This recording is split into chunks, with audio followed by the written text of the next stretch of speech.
All right, this is Daf Yomi in motion number 802. Today we're going to learn Daf Pei Beis in Metzia, and we're going to be speaking about halvo ala mashka, that when a loan will be given on at that time when the loan is given, the mashkon is given as collateral.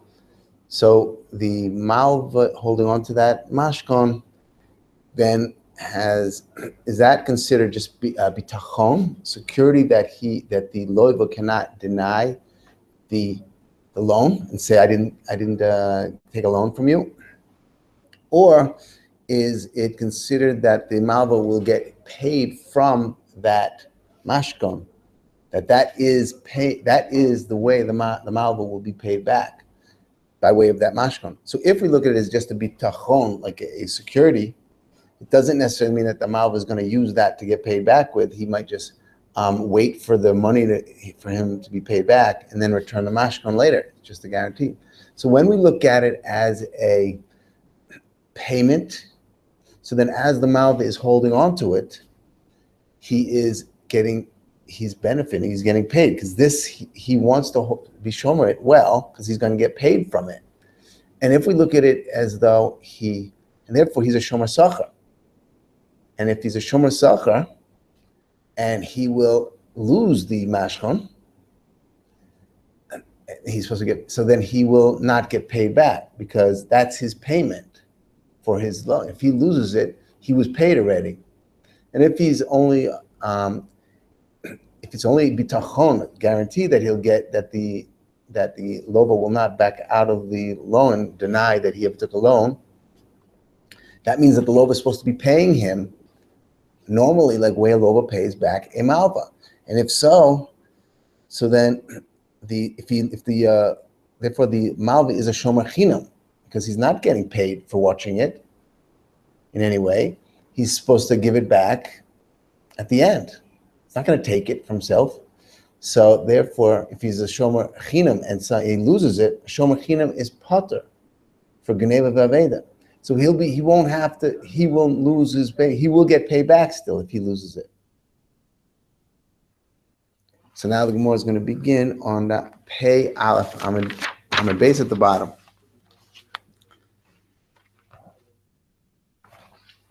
So we say up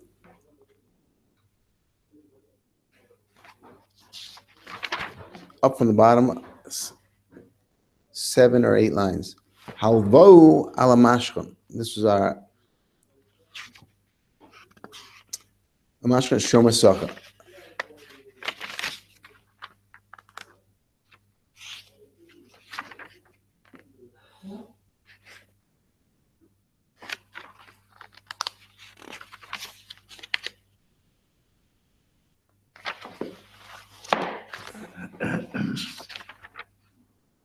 So the Mishnah was on Pei Amid base, and we learned that this is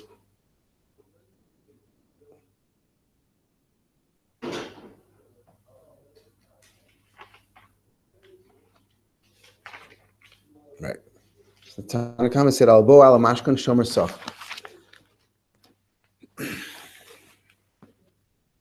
Albo ala mashkon shomer sacher, meaning that we learned before that he's a shomer sacher because he gave him. Where is his payment for watching this mashkon? It's because he gave a loan. A loan is a mitzvah. So the schar of the mitzvah is his payment. So that's what our Mishnah said. He's a shomer sacher because of that, a paid watchman, because he's getting paid, because at that moment he's involved in a mitzvah, and that's his payment. Could be, you can also say that because he's involved in a mitzvah, he's potem in a mitzvah. He doesn't have to give tzedakah to an oni that would come to his door. That could be what is being considered, that he is his wage, and therefore this would not be according to Rabbi Yehuda. Rabbi Yehuda says that you can't take mitzvah, schar of a mitzvah. Actually, we're focusing on schar of a mitzvah and make that change a din in regards to and make that cause a person to become a shomer sacher, just because schar mitzvah. Rabbi Yehuda cannot make a person become a shomer sacher. But that's our Mishnah, that a halva b'mashkon, he is a shomer sacher because schar mitzvah. More says, Lema mas nisin deloki Rabbi Elazar. This our Mishnah, Stama, it's a Stam Mishnah.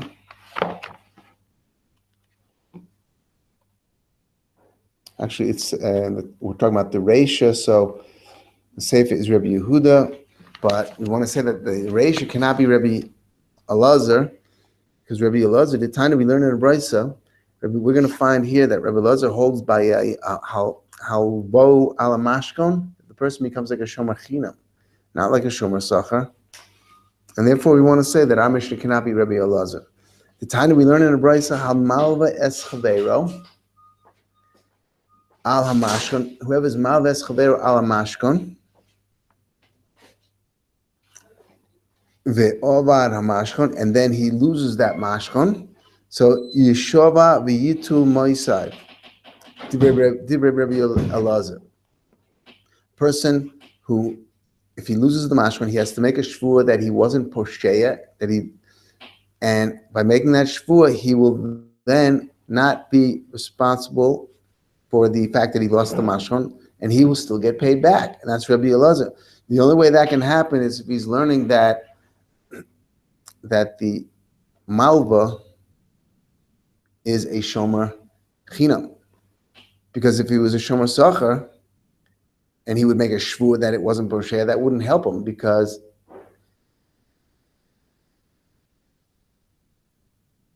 a shomer sacher is chayav even for things which are less negligent than posher.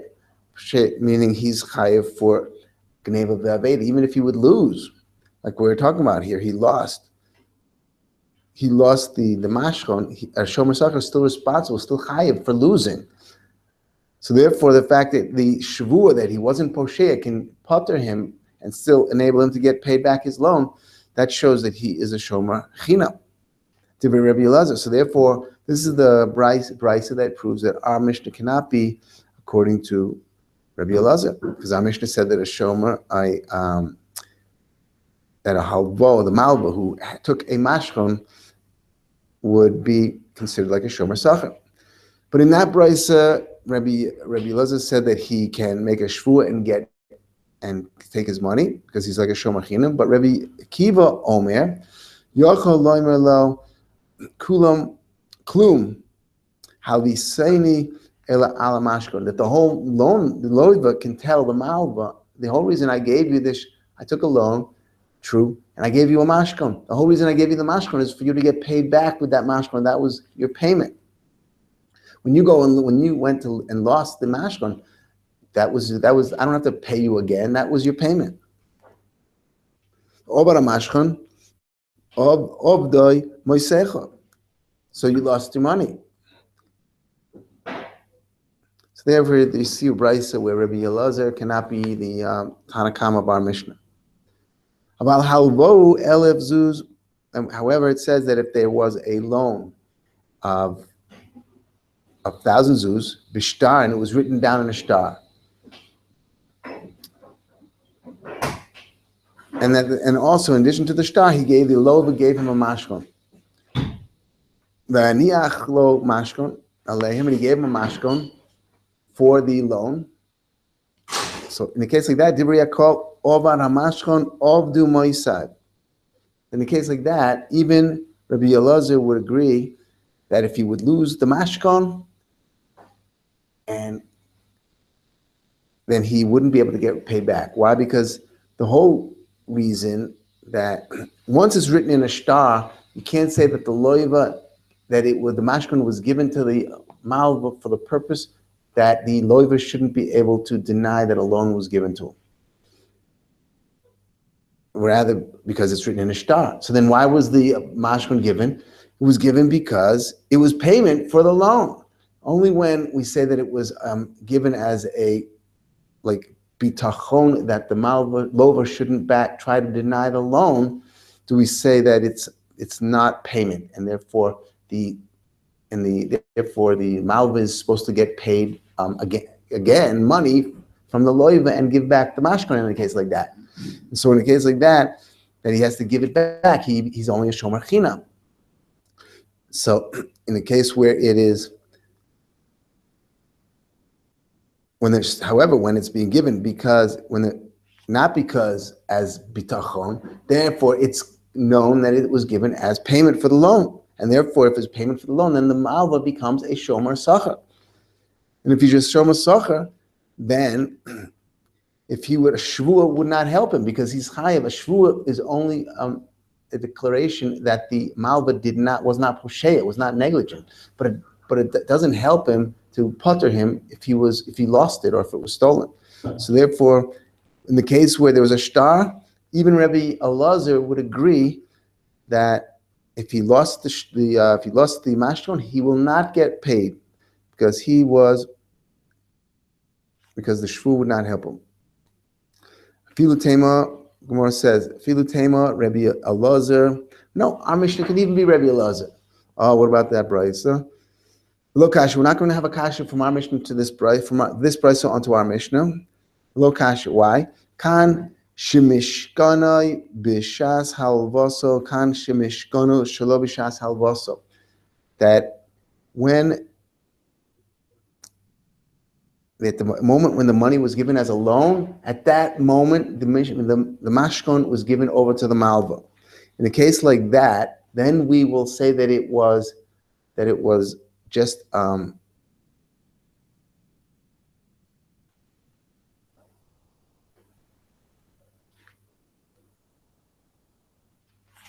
Rashi says up from the bottom, 6 lines up. Kan b'mishkanu b'shas halvaso. The moment when the loan was given, the mashkon was also given over. Kamar Rabbi Elazar shomer chinam, and Rabbi Elazar says over there when it was given at the same exact time, then it was a shomer chinam. That it was only bitachon, and it wasn't payback for the loan. So that would be the brisa where Rabbi Elazar says that it was shomer chinam, and that by making a shvu he could therefore putter himself. Elazar shomer chinam v'masnisin kishe mishkano shelo b'shas halvaso. That it wasn't the exact thing. The mashkon wasn't given at the same time that the money of the loan was given. And what does that tell us? That tells us that the mashkon was given later because Beis Din took it from, there was a claim, the malva was today with loba and he wanted to be paid, and Beis Din went and took a mashkon from the loiva. That was payment. Therefore, that was given as payment. That would be our Mishnah where we saw that in the Reisha that the malva was like a shomer sacha.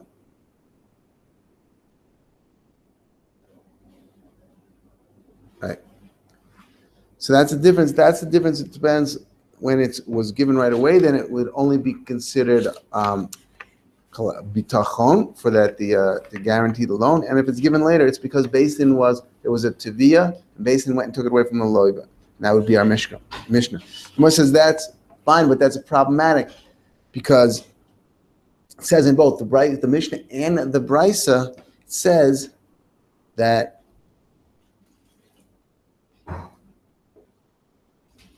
both the Mishnah and the brisa tell us that it was ados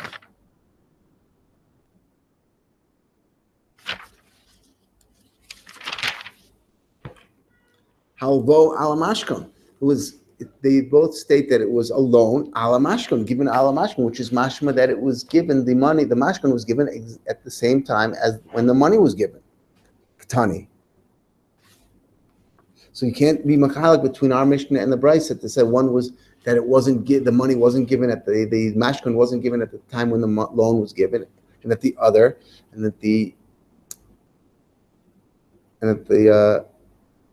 brisa was given at the time, the mashkon was given at the time when the loan was given.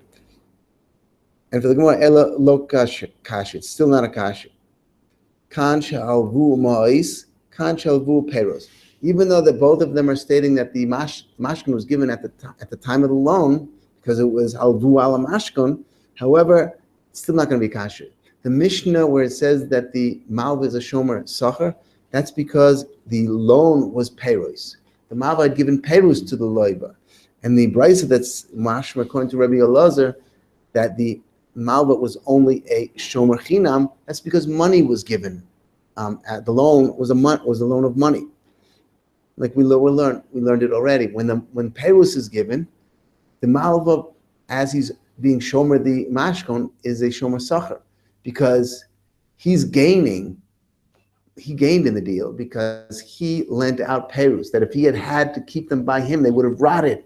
So by giving them over to somebody, with that person being obligated to return good Peros to him, he's gaining. He doesn't have to pay for the storage of the fruit, and he also gets his fruit preserved, and his fruit will definitely be preserved. They won't go bad. And so therefore he's getting paid. So therefore, and that's our Mishnah, and he became like a Shomer Sachar. But in the Brisa, he gave Mammon money, and money is, he's not really benefiting by having given the money. And so therefore, as he's watching the Mashkon, he's only a Shomer Chinam.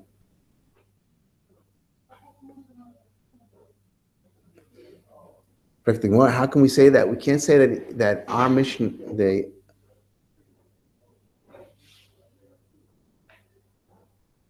Medikatoni Sefer, we see in our Mishnah, the Sefer of our Mishnah says that Rabbi Yehuda said, Sefer Rabbi Yehuda Omer, Halvo Mois, Shomer Chinam, Halvo Perus, Shomer Sachar. Rabbi Yehuda says that if there is a loan of money, he's like a Shomer Chinam.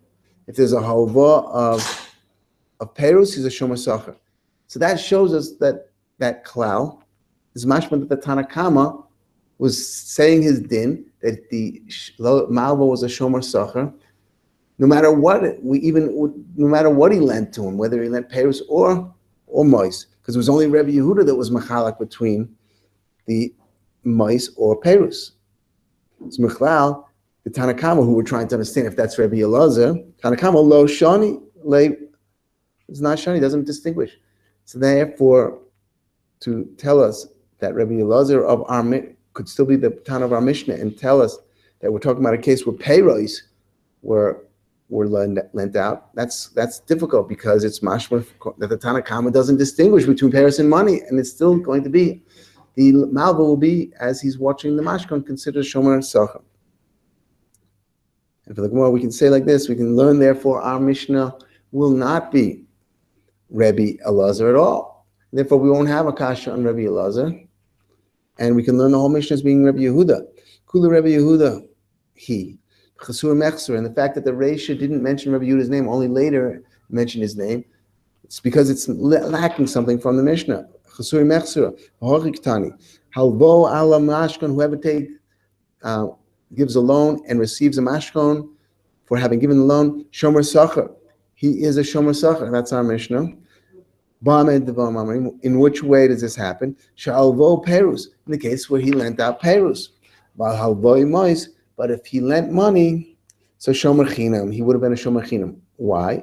Rabbi Yehuda Omek, and this is because Rabbi Yehuda's din is Halvo Mois, whoever lends out money, Shomer Chinam is a Shomer Chinam. Halvo Perus, whoever lends out Perus is a Shomer Sachar. That's the way we could learn our Mishnah. Therefore, it wouldn't be Rabbi Elazar. Stira Rabbi Elazar on Rabbi Elazar. Yachi. If we would say that the whole Mishnah is Rabbi Yehuda, Yachi Kamala Mastis Lo Rabbi Akiva. That means our Mishnah is not at all Rabbi Akiva. Rashi, the second line down in Rashi, that means that if we would establish the whole Mishnah as being Rabbi Yehuda, that means it's not going to be Rabbi Akiva at all. It says